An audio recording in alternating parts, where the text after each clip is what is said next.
Ads లేకుండా latest episodes చూడండి. అయినా ప్రసాదంగా చేసిన దాన్ని ఎవరైనా పడేస్తారా? అమ్మకి పాలు కలపడానికి ఆ పాత్రని పక్కన పెడుతుండగా జారి పడిపోయింది. అందుకే వెంటనే మళ్ళీ ప్రసాదం చేశాను. ఏ ముహూర్తాన వైదేహి రూపంలో ఈ ఇంట్లో అడుగు పెట్టావో కానీ కథలు మాత్రం బాగానే చెప్తున్నావు. మావయ్య గారు, మీరేమో దేవుడి అనుగ్రహం కోసం పూజలు చేయాలి అంటున్నారు. కానీ ఇలాంటి వాళ్ళని ఇంట్లో ఉంచుకుంటే దేవుడు అనుగ్రహిస్తాడా? దేవాంశ్ మనశ్శాంతిగా ఉండగలుగుతాడా?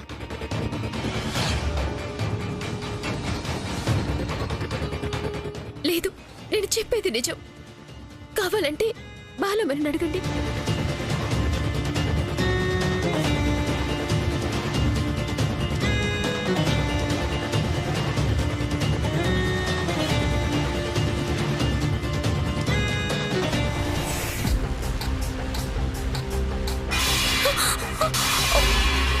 అయ్యో అయ్యో, ఇలా పడిపోయిందండి. ఇప్పుడేం చేయాలి? అయ్యయ్యయ్యో, ఏంటమ్మా ఇలా పడేశావు? కావాలని పడేలేదు, చేజారి పడిపోయింది. ఎవరికి చెప్పొద్దు. పండగ పూట ఇలా జరిగిందని తెలిస్తే అందరూ బాధపడతారు. పూజ మొదలయ్యేలోగా పొంగల్ చేసేస్తాను. సరేనమ్మా, నేను శుభ్రం చేస్తానులే.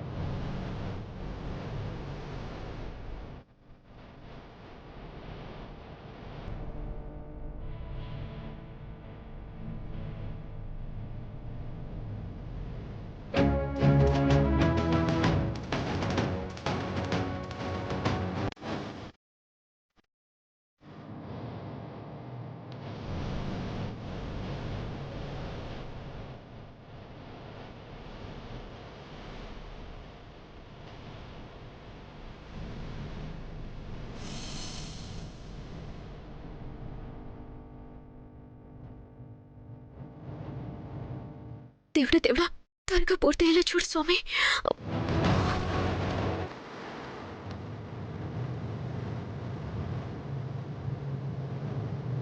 అమ్మయ్యా, అయిపోయింది.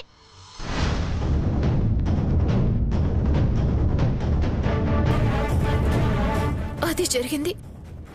నేనేం కావాలని చేయలేదు. నన్ను నమ్మండి.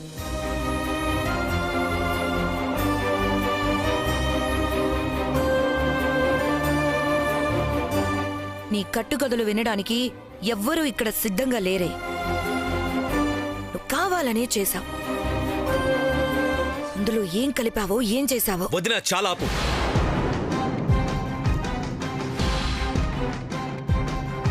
చేయి జారిపోయిందని చెప్తుంది కదా, బాలమని సాక్ష్యంగా ఉంది కదా, ఇంకా ఎందుకు ఆడిపోసుకుంటున్నావు? లేదు దేవాంశ్. ఊర్మిళ, ఇక ఈ విషయాన్ని వదిలేయండి. దేవుడి విషయంలో ఎవ్వరూ అబద్ధం చెప్పరనే నమ్ముదాం. చెప్తే ఎవరి పాపాను వాళ్లే పోతారు.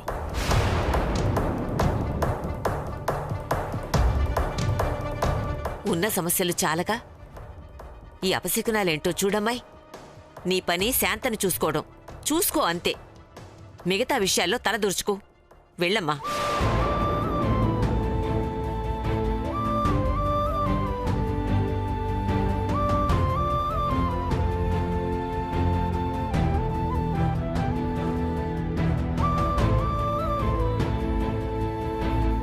జరిగింది ఇక్కడే మర్చిపోయి గుళ్ళో జరగబోయే పూజ మీద దృష్టి పెట్టండి. మనకి అది ముఖ్యం.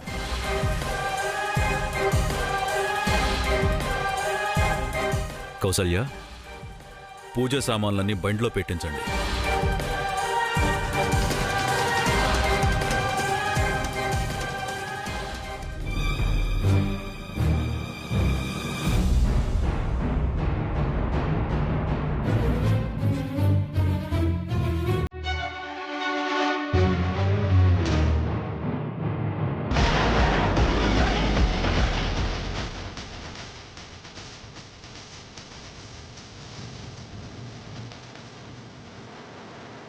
పూర్తిగా మొత్తంలోకి జారుకుంది. ఇప్పుడు తీసుకువెళ్ళి స్టోర్ రూమ్లో పడేయాలి. మర్యాదగా అడిగాం, ఒప్పుకుంటే ఈ బాధ తప్పేది కదా.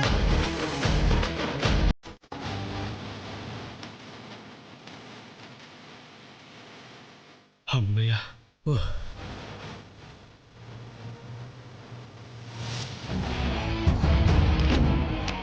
బ్రదర్, తను మత్తులోకి జారింది కదా. జారింది. ఇంకో 2-3 అవర్స్ మేలుకోరాదు. ఈలోగా మన పని అయిపోతుంది. ఏం ప్రాబ్లం కాదు కదా.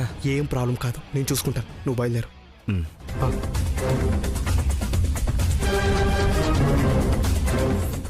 వైదేహి, బావా, ఆ ముసలావిడికి మత్తు మంది ఇచ్చాం.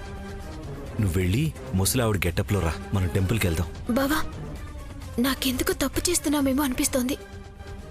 వైదేహి, మనం చేసేది మంచి కోసమే కదా, అది తప్పదు. మనం మన కుటుంబం కోసం చేస్తున్నాం. నువ్వు వెళ్ళి రెడీ అవ్వు.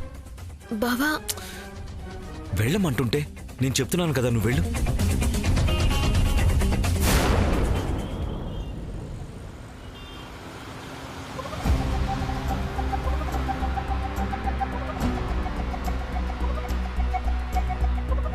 గుర్తుపడతారా బావా? వైదేహి, కొంచెం సేపు నేనే గుర్తుపట్టలేకపోయాను. ఇంకెవరు గుర్తుపడతారు? అవును దేవాంశ్, ఎవరు గుర్తుపట్టలేరు. దేవాంశ్, నువ్వు వైదేహిని గుడికి తీసుకెళ్తున్నావు, కానీ నీతో కలిసి పూజ చేయడం ఎలా?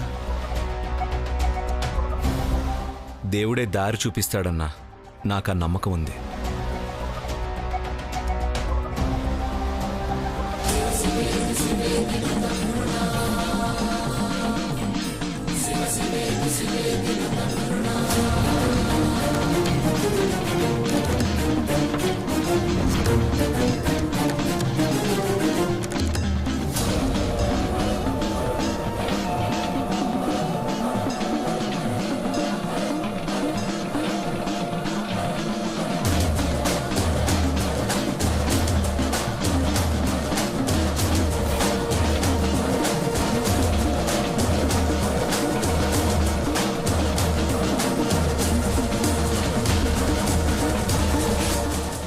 రాజకుటుంబం మకర సంక్రమణానికి దోష నివారణ కోసం వస్తున్నారు. అనుగ్రహించండి.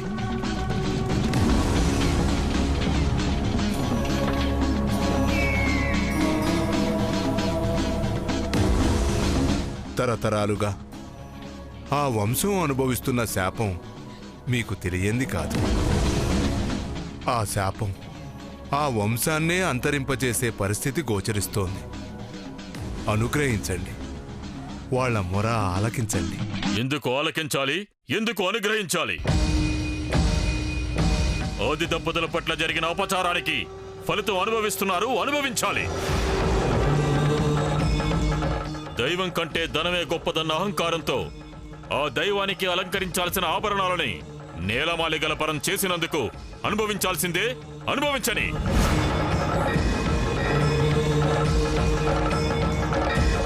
వాళ్ళు ఇప్పటివరకు అనుభవించింది చాలదా? ఆ మహాదేవుడు కరుణామూర్తి కదా, అనుగ్రహించడా? కొల్లిచే వాళ్ళకి కరుణమూర్తి, కానీ పాపం చేసే వాళ్ళకి మాత్రం ప్రళయరుద్రుడు.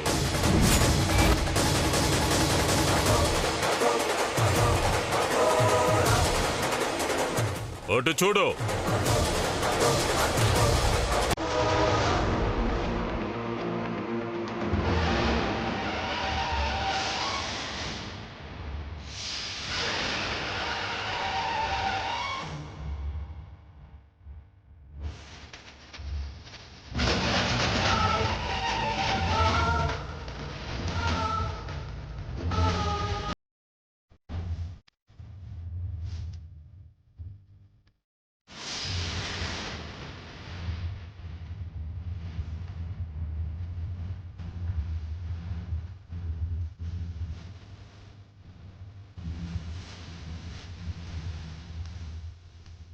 నిత్యం వెలగాల్సిన అఖండ జ్యోతి 6 తరాలుగా ఆరి ఉన్నది.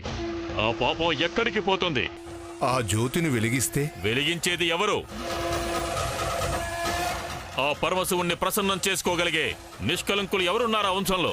ఉంటే వాళ్ళ వెన్నంటే ఉండి నా ధర్మాన్ని నిర్వర్తిస్తాను. కానీ నీ ప్రయత్నం వృధా ప్రయాసే. లేదయ్యా, జాతకరీత్యా దేవాంశు అర్హుడని నాకు గట్టి నమ్మకం.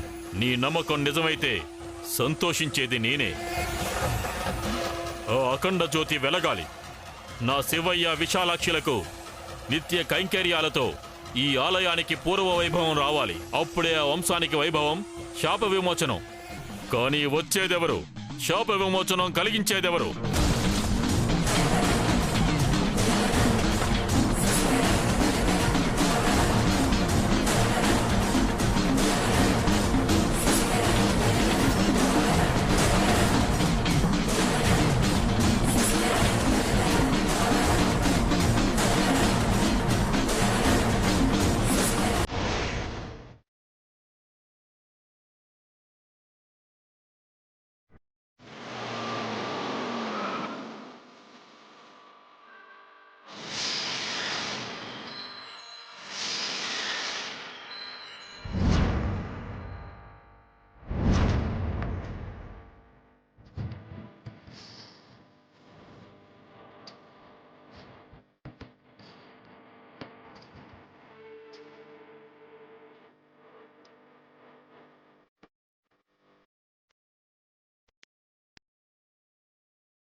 గురువుగారు మీకోసమే ఎదురు చూస్తున్నారు.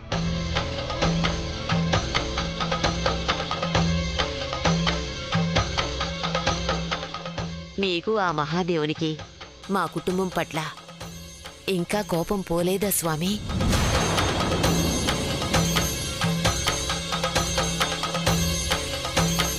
ఎప్పుడో మా పూర్వీకులు చేసిన తప్పుకి ఏ పాపం ఎరుగని మా బిడ్డలు శిక్ష అనుభవించాలా? నా కూతురు పెళ్ళైన కొన్నాళ్లకే మాంగల్యానికి దూరమైంది. బిడ్డని దూరం చేసుకొని కుటుంబానికి దూరమైంది. ఇప్పుడు మాతో ఉన్నా లేనట్టుగానే ఉంటోంది. నా పెద్ద మనవడు చక్రాల కుర్చీకి పరిమితమైపోయాడు. నా చిన్న మనవడు తన భార్యని, నా మనవరాలిని దూరం చేసుకొని మనశ్శాంతి లేకుండా బతుకుతున్నాడు. ఎందుకు మాకీ శిక్ష?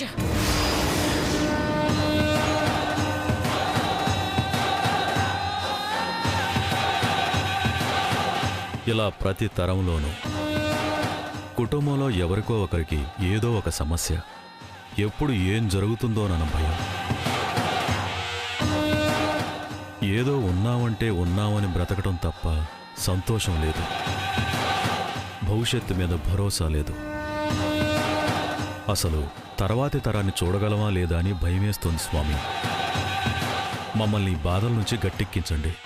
శాప విముక్తుల్ని చేయండి స్వామి.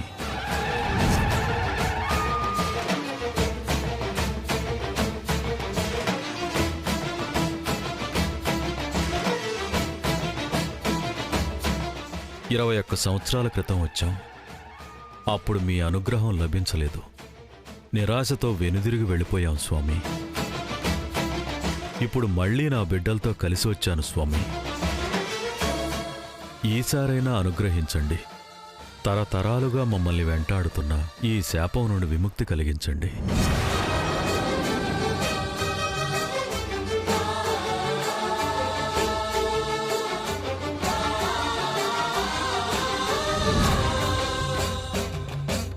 అనుగ్రహించండి శివ. మా వంశం నిర్వంశం కాకుండా కాపాడగలిగే శక్తి మీ చేతుల్లోనే ఉంది స్వామి. అనుగ్రహించండి.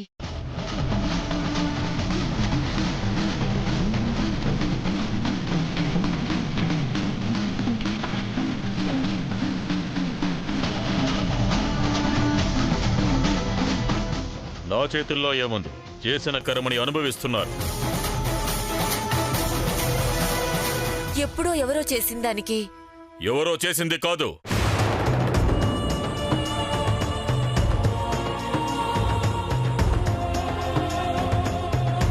మీ పూర్వీకులే చేశారు. తరతరాలకి తరిగిపోని పాపాన్ని మూటకట్టుకున్నారు. దాన్ని మీరు అనుభవిస్తున్నారు. ఆ ఆది దంపతులకు జరిగిన అపచారానికి ప్రాయశ్చిత్తం జరిగితేనే మీ వంశానికి పునర్జీవనం.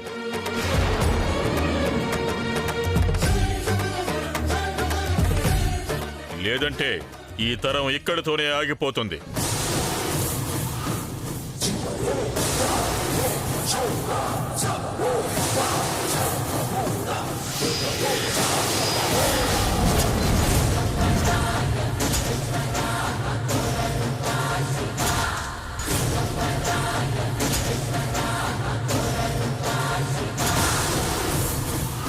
వంశం అంటే నాది కూడా ఇదే వంశం కదా.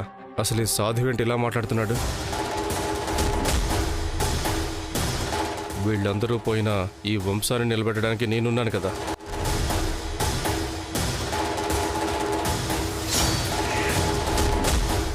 నేను నా ప్రాణాలు అర్పించైనా సరే నా వంశాన్ని నిలబెట్టుకుంటాను.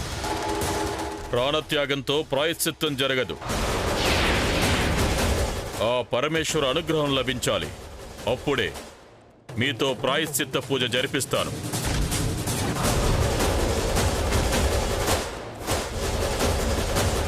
అనుగ్రహం లభిస్తుంది శివ, నాకు నమ్మకం ఉంది.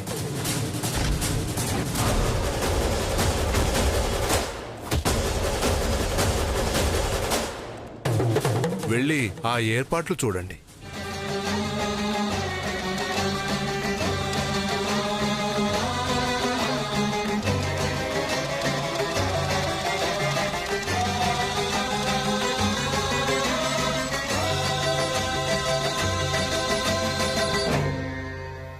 విన్నారు కదా, మన తరం అంతరించిపోతుందంట. మీరేమైనా చేయగలుగుతారా?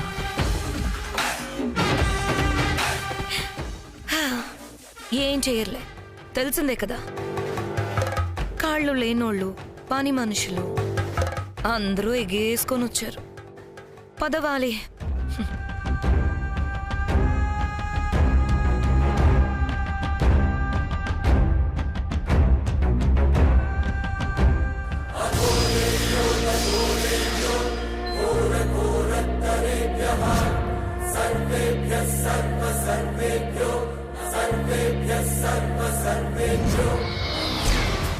ఉర్మిళ,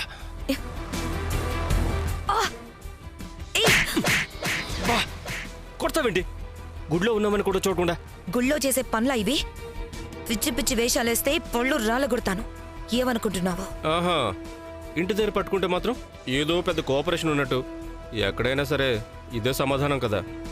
అయినా నువ్వు అనుకునే ఉద్దేశంతో ఏమీ లాగలేదు. మరెందుకు లాగావు? అక్కడ పెదనాన్న ఏమన్నారో విన్నావా? దేవాంశుని లక్కీని చూసి మీ మీదగానే ఈ వంశం ముందుకు వెళ్లేది ఆగేది ఆధారపడుంది అన్నారు. నన్ను మర్చిపోయారేంటి? అంటే నీ వంశం కాదా? నన్ను లెక్కలోకి తీసుకోవట్లేదా? అదే కదా, నీలాంటి చేతకాని వాణ్ణి ఎవరు లెక్కలోకి తీసుకుంటారు? ఇదిగో, ఎవ్వరు నన్ను చేతకాని వాడన్నా పర్వాలేదు, కానీ నువ్వు మాత్రం అనకూడదు. అయినా పెద్దనాన్న భ్రమపడుతున్నాడు గాని చక్రాల కుర్చీకి పరిమితమై ఎందుకు పనికిరాని వాడిగా మిగిలిపోయిన నీ భర్త నీ చేతుల మీదుగా అఖండ దీపం వెలుగుతుందా? నేలమాలకి తెరుచుకుంటుందా? లేదు కదా. ఇక దేవాంశ్ అంటావా? ఆ ఛాన్సే లేదు. భారీగా పక్కన కూర్చొని పూజ జరిపించాల్సిన వైదేహి ఇంట్లోనే ఉంది. ఉన్నా భారీగా కూర్చునే అవకాశమే లేదు. అలేఖ్యతో కలిసి జరిపిద్దామనుకుంటే 3 ముళ్ళు పడలేదు కాబట్టి ఆ అర్హతే లేదు. పోనీ 3 ముళ్ళు పడ్డాక అర్హత వస్తుందా అనుకుంటే రెండో పెళ్లి చేసుకున్న దేవాంష్కి అర్హత లేకుండా పోతుంది. ఇక మిగిలేది నేనే. ఎప్పటికైనా ఆ అఖండ దీపాన్ని వెలిగించేది, నేల మాలిగిన తెరిచి నగలతో దేవుణ్ణి అలంకరించేది, ఈ వంశానికి శాప విముక్తి కలిగించి ముందుకు తీసుకెళ్లేది నేనే. మరీ ఎక్కువ ఆవేశపడకు. నువ్వు ఆవేశపడ్డ ప్రతిసారి జరిగేది వేరు.